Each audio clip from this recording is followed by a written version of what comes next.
Hi everybody, welcome to Share Her Story Inspiring Women in Switzerland. Today, I have the joy and honor of speaking with a woman whose spirit shines through every challenges she has faced. Erika Tan was born in Malaysia and now calls Switzerland her home. She is a true creative soul, an actress, a model, and a multilingual voiceover artist who has spent years bringing stories and characters to life through her voice and presence. But behind her radiant smile lies a story of quiet strength. Erika has been living with lupus, a rare autoimmune condition that tests both the body and the spirit. And yet, she continues to live each day with courage, grace, and an energy that lights up every room she walks into. What I admire most about Erica is her unstoppable optimism, her ability to keep reinventing herself, to keep saying yes to life, even on the hard days. In our conversation today, we'll talk about her journey with lupus, her creative path as an artist, her cross cultural marriage here in Switzerland, and the lessons she has learned about resilience, love, and finding beauty in everyday moments. Erika, I welcome you to share her story, Inspiring Women in Switzerland. I'm so happy to have you here with me today. Thank you so much for having me. It's an honor. Erika, when we first spoke, I remember feeling so inspired by your calm strength. You faced something that could easily break someone's spirit, but you've turned it into a purpose and awareness. Let's start there.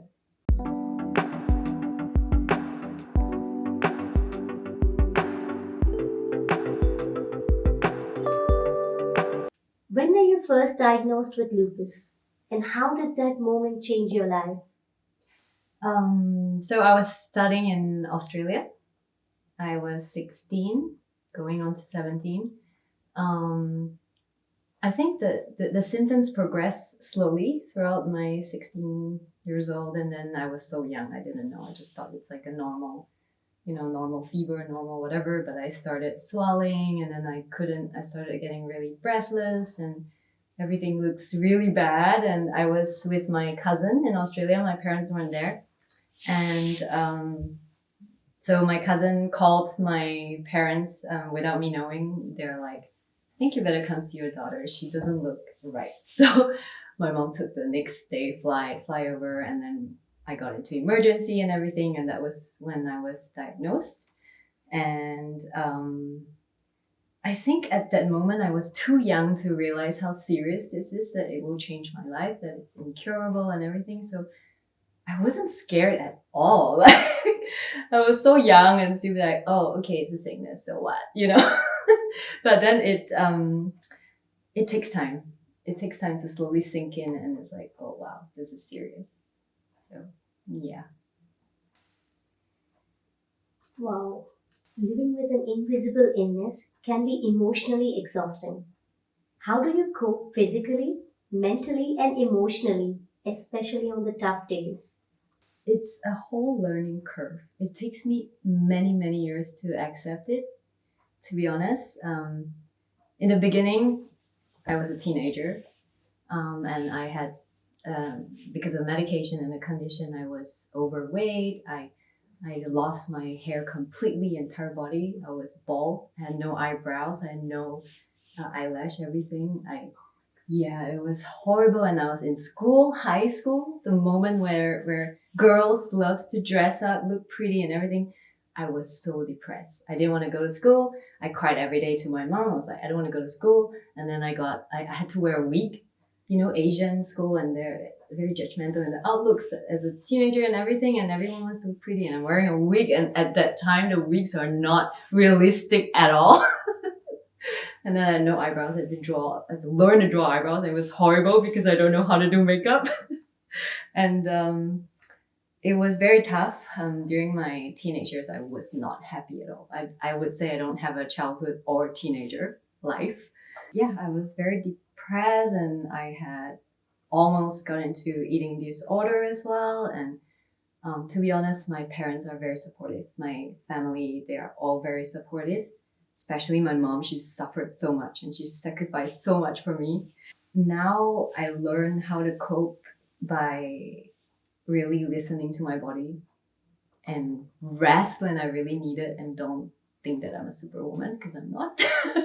And just don't try to be stubborn, and rest and listen to your body, and yeah, and always be good. Take the medication, even if I hate it. So I try to cope with. You learn about your own symptoms over time. I had goosebumps even thinking about what you went through as a teenager.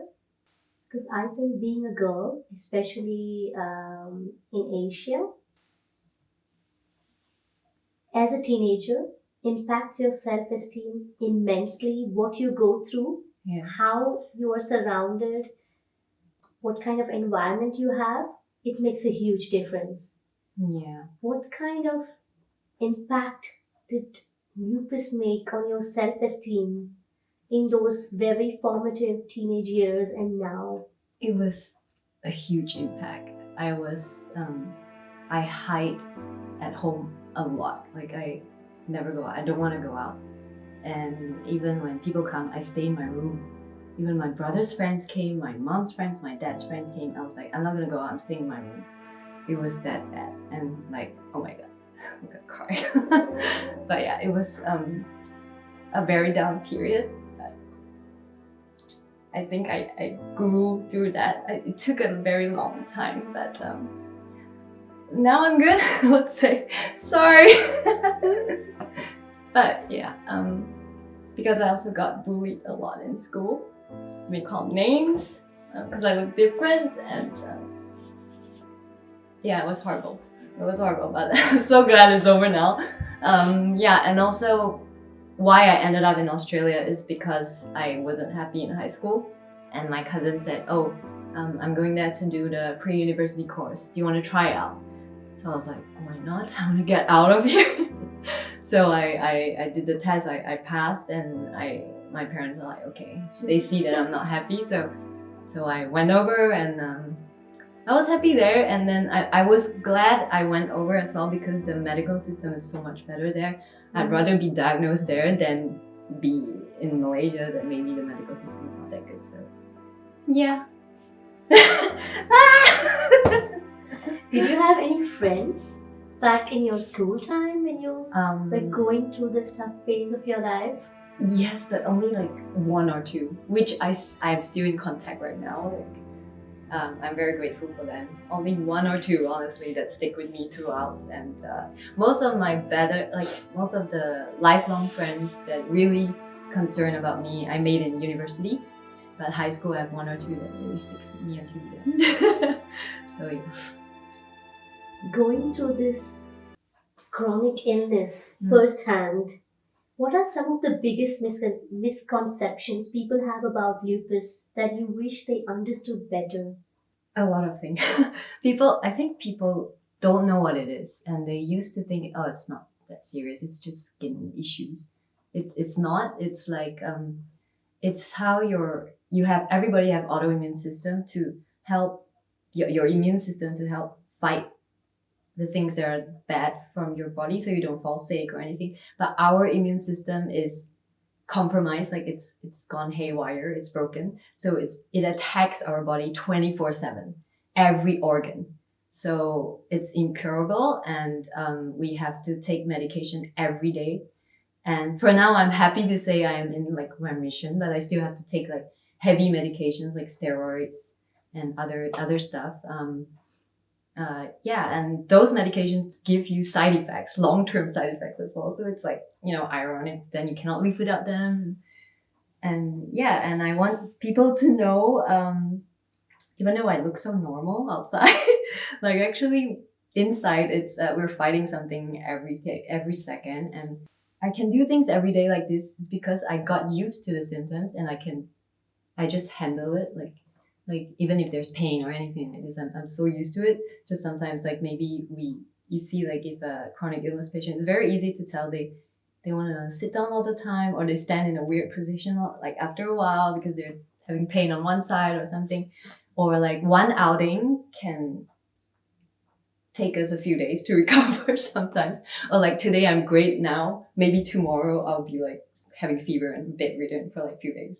So it really depends. It's very random, but yeah, that's what I want people to know. Like sometimes if we suddenly disappear or not replying or cancel the appointment, not coming out, or like we are always tired or something, it's just be kind and understand, you know.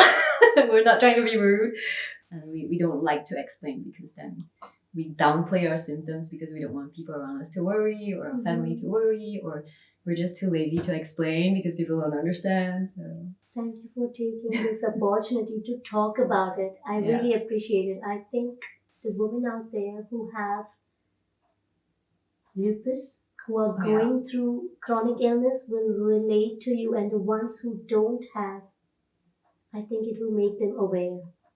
And that's important. All through this pain, all throughout this personal battle of, self-esteem, going through this difficult phase of lupus, growing up as a child, being bullied, changing continents just because you could get a better medical treatment, and yet through it all, you remain so radiant, so full of positivity. What helps you maintain that light? Are there any daily habits, rituals, or mindset shifts that keep you positive and grounded? daily rituals. That's interesting. Like, okay, I only started this recently, interestingly. Every morning I told myself every morning I'm gonna look in the mirror and say something good about myself. Because I used to be so harsh on myself, like oh my god, I look at my skin, oh my god, look at my hair, oh my god, women. But then the other day, my brother and my mom also keep telling me like, words are very strong. Like even if you don't feel it, you say the bad things every day to yourself. It's not good. You have to say good things to yourself every day, and it's magic. Words are like magic, and it will transform a person. And also, how do I become so optimistic and everything? Because I think lupus is horrible, but in a way, it changed me as a person. Like I see life so differently, and I think it was my mom who told me like, look, you still have your sight, you still have your hands, your arms, you're still moving around. You are so much better than a lot of other people in the world that are suffering. And I was like, that's very true. I'm like, I shouldn't complain.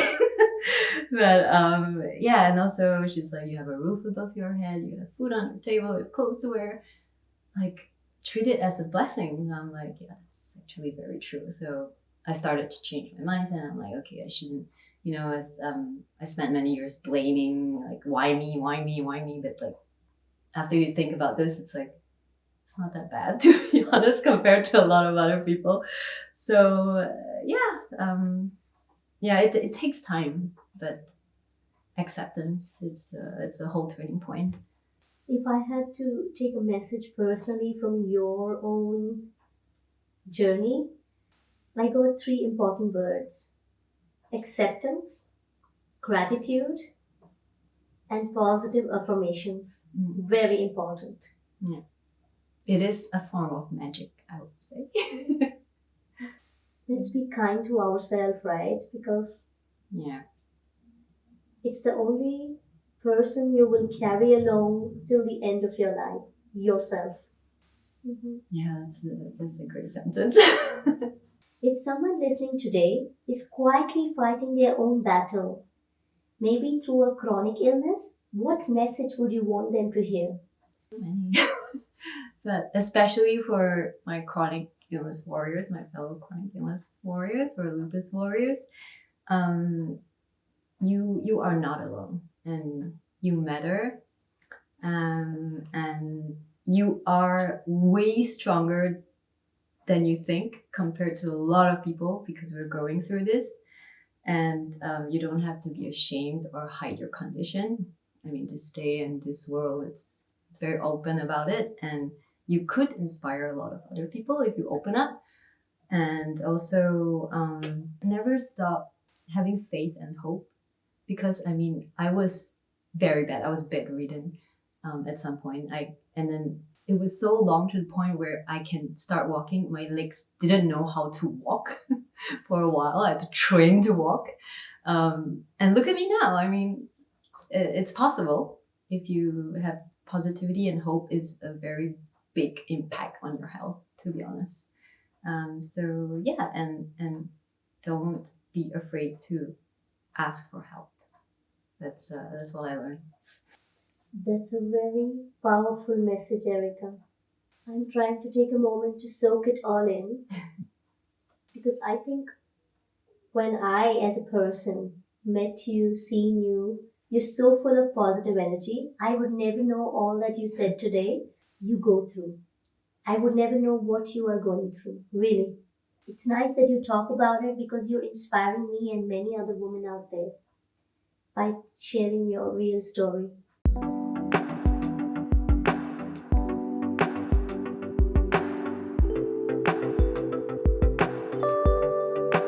Beyond your health journey, there's this vibrant, creative side of you that shines through everything you do. Acting, modeling, voiceover work.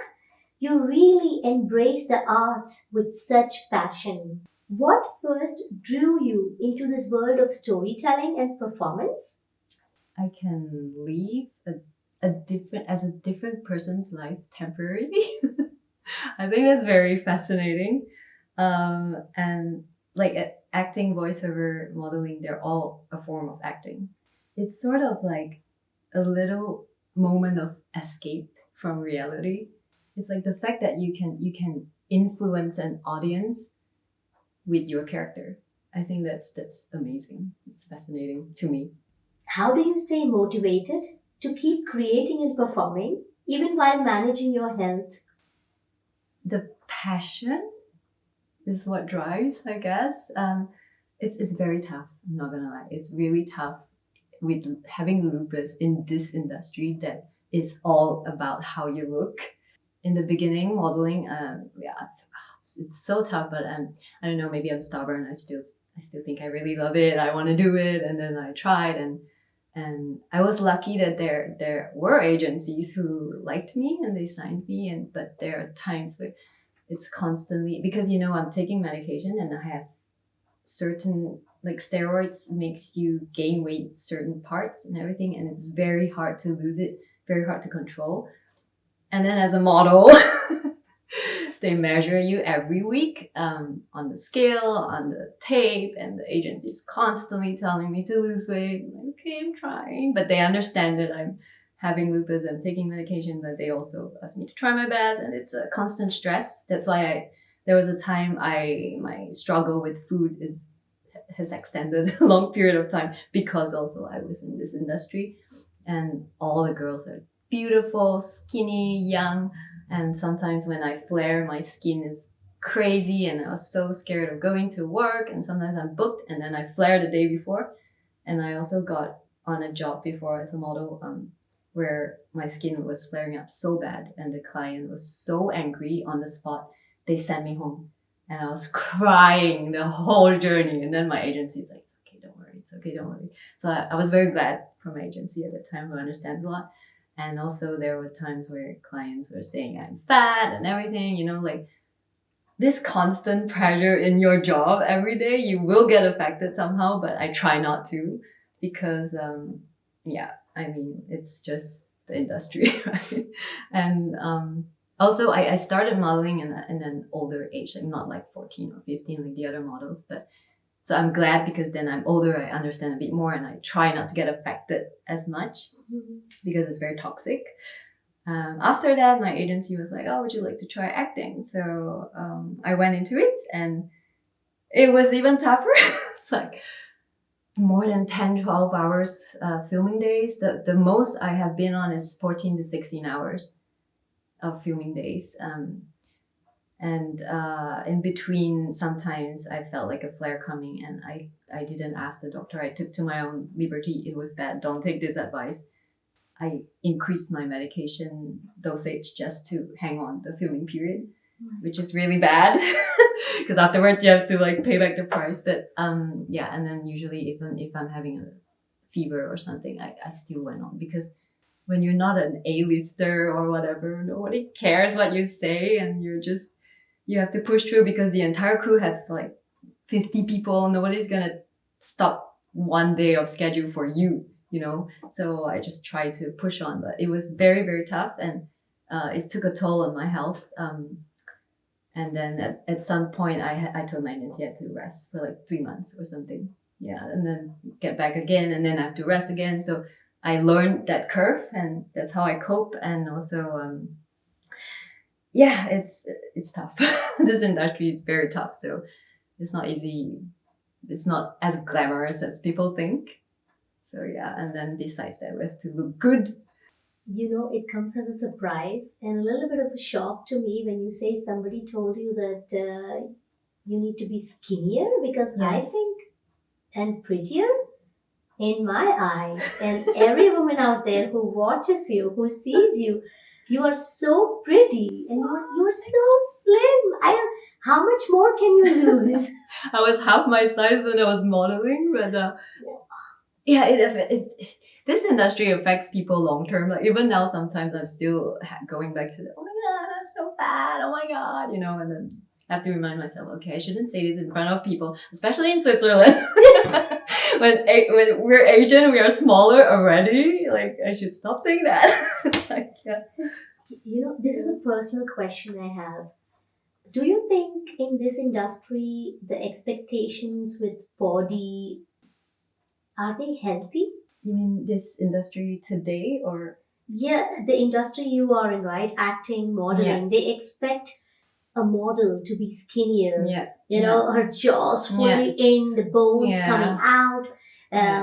Then you said they measure you every week. Yes, agencies usually do that. Is I don't this know the healthy? agencies today. In Asia, it's especially strict. I heard in Europe maybe it's more lenient. In Asia, and depends which country. I think I was in Singapore, and Singapore is still okay. Still, it's competitive, but it's still okay. When I heard stories from models from Japan or Taiwan, they look at the weighing machine, not even measurements. They look at weighing machine. You have to be below how many kgs, and it's horrible. And I've seen so many models. The way their diet is horrifying. Oh my And God. yeah, I mean, I could write a whole book about this modeling industry, but I don't know about. I think today's industry is much better. They're more about diversity, different sizes, different age, different skin color. During my time, it was still very, very tough. It's like super skinny, heroin chic, yeah, cheekbones, all those kind of things. So it's, yeah.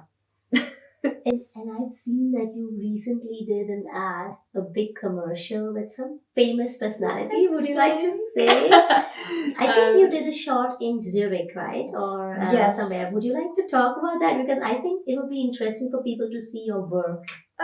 I was very I was very happy about that because it's like a mini win in Switzerland. It's for a Swiss chocolate brand. It's called Kaye, and I was just a very, very tiny role. It was with Jason Isaac. If you don't know, it's Lucius Malfoy in Harry Potter. I'm a Potter fan, and I was like so starstruck. But it was a very fun experience, and everybody's so nice. It's a very different experience to filming in Asia, I would say. Yeah, it was a very fun day, and I was so happy. And even though the advertisement was like 6 seconds, but I am very happy. It's like a small win for me. So hopefully more to come and a longer advertisement. Yeah. I think you should be so proud about yourself when you're talking about your passion, you being, you know, a model, actress, voiceover artist.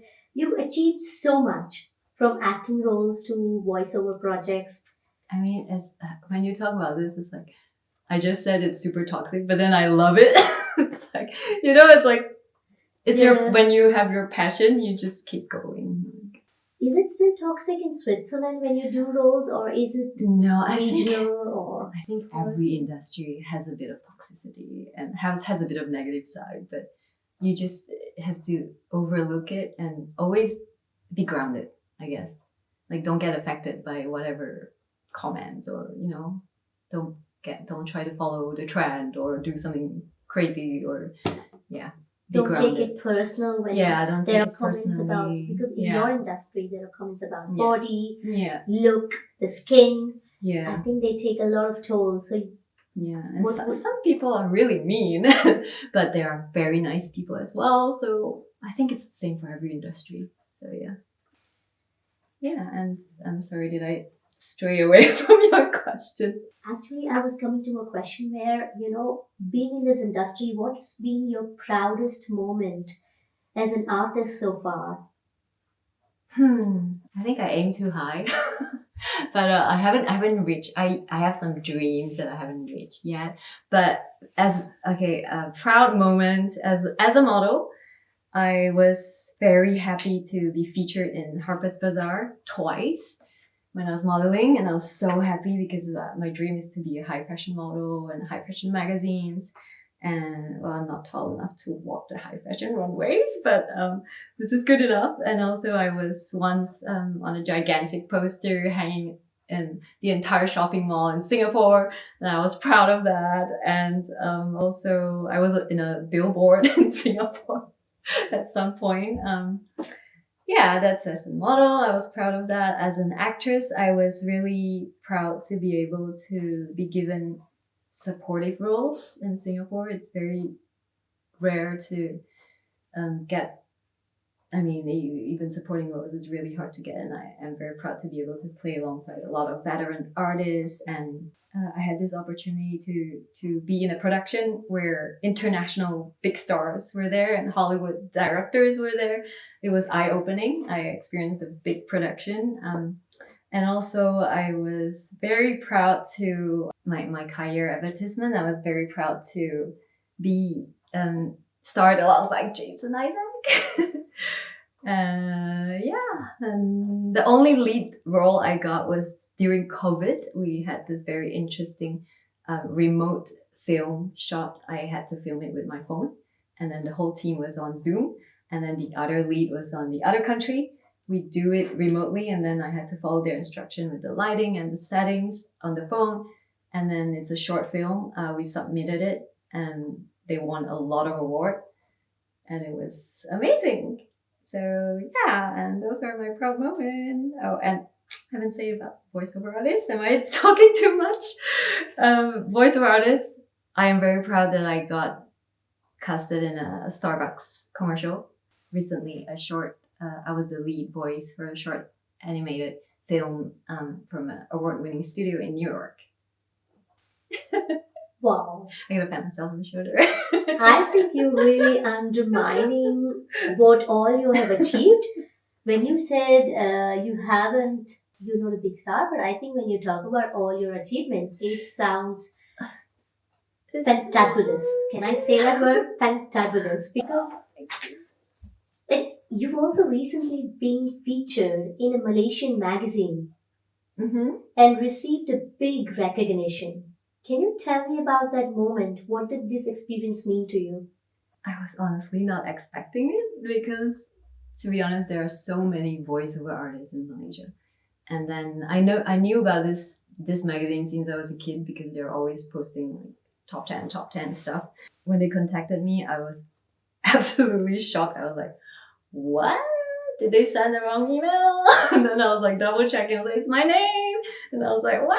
I couldn't believe it. And I was so happy because it's sort of like you do the hard work for so many years and then you're like, oh, it's recognized, It's like a mini achievement. I was very happy. And Congratulations. it encourages me to do even better, Yeah. Well, that's a big deal. Congratulations. Well done, you, Erika. And today, what inspires your creativity? How do you balance ambition and self-care while living with lupus? Everybody's talking about, go for your dreams. They're working so hard, blah, blah, blah. For me, it's like I learned to put health first.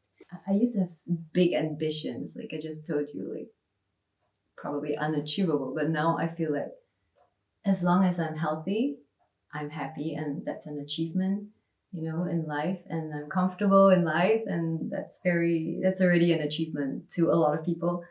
Yeah, health, health, health. So without health, you can do nothing. Yeah, and loved ones, spend time with your loved ones. Don't do anything that you will regret in your life. Yeah, those kind of things. But to me, health is always health, because being able to be alive is a privilege. Yes. Yeah, yeah, Truly. mm-hmm.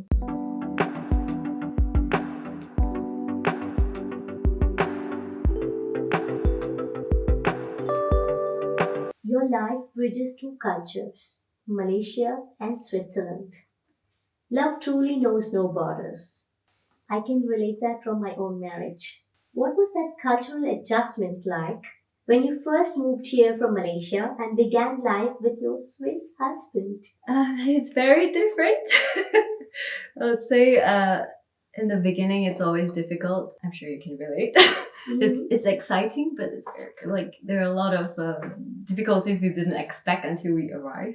It's a different country, different climate, different food, different culture, different languages, plural.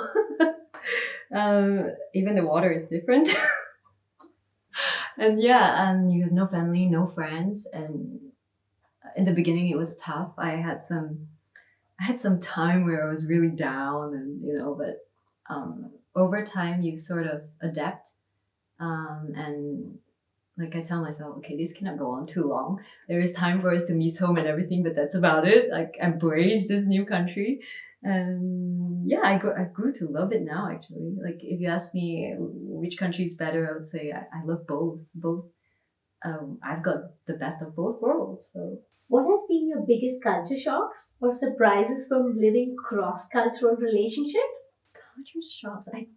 I don't think I have a big culture shock, to be honest, because I think his family and him, they're very open. I'm very lucky. And my family, as an Asian family, we are also the very open one compared to other Asian families at home, I guess, which is very lucky for both of us. We accepted it very, very easily and smoothly. Just have to learn a lot of new things, and sometimes it's surprising, but in a good way. Just curiosity, lots of learning, and important thing in cross-cultural relationship is to be very open about everything and accept everything, and sometimes put yourself in the other person's shoe and be like, okay, like not everything has to be the same as your culture. So it's very interesting, because cross cultural relationships, you get to learn so many things over a long time about each other, like new things every day about each other, and I think it's good. Yeah, as long as you open and accept it, and it gets interesting by the day. Yeah. You being a multilingual voiceover artist, out of many languages you speak, French is one of them. And what I know from about your husband, he's from French-speaking part of Switzerland. Yeah. So, did you learn the language already before you met him or after you met him? And how did you meet him? Is also one curious question. Yeah, before I met him, I already love the French language. I think it sounds very beautiful. And then I went to like mini trial classes with my friends, and then we gave up halfway because it was so difficult. But after that, I met him, and I started learning seriously. Now I can converse, but it's not perfect. I'm still learning, by the way. Yeah, and how did we meet? He was working in Singapore, and I was working in Singapore, and that's how we meet. Yeah, it's fate, I guess. And then yeah, my mom was like, "Why did you have to marry so far?" I was like, "I don't know, fate." It's fate, I guess, because it's really so far away. Yeah, but it's great. Now I have a new adventure. I have 2 countries to call home. Love absolutely knows no borders. Exactly. Mm-hmm. And what do you love most about your life in Switzerland? The scenery. The scenery, the clean air, the clean water, the clean environment, and honestly the health system, because the insurance covers everything, including pre-existing condition like lupus, which back home they don't, and I have to pay out of my own pocket. And then when I moved here, I knew this, and I was so happy, and I was so amazed, and so thankful at the same time.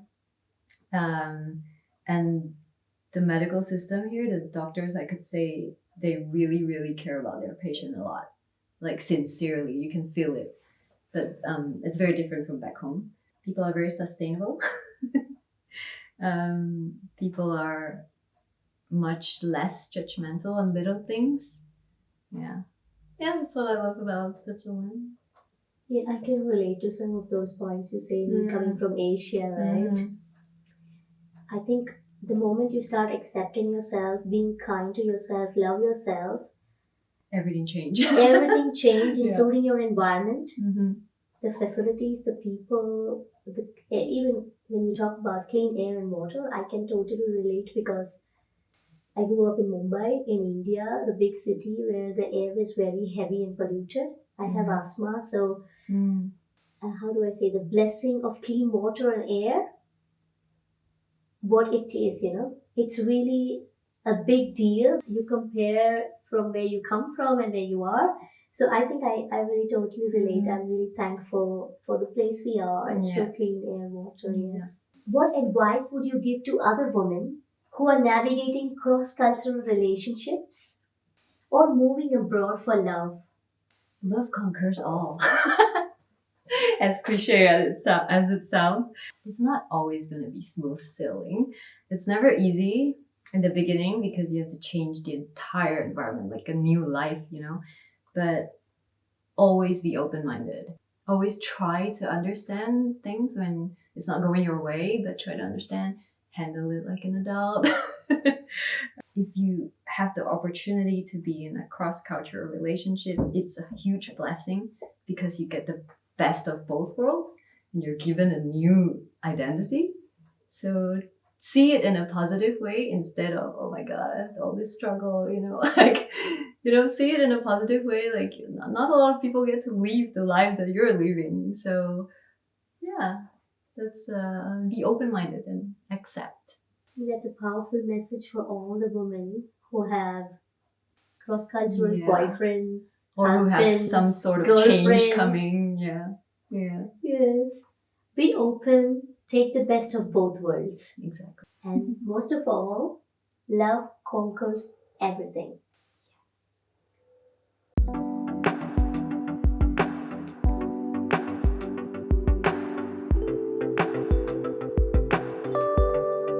Erika, looking at your journey, your health, your artistry, your cross-cultural life, it's clear you've reinvented yourself many times.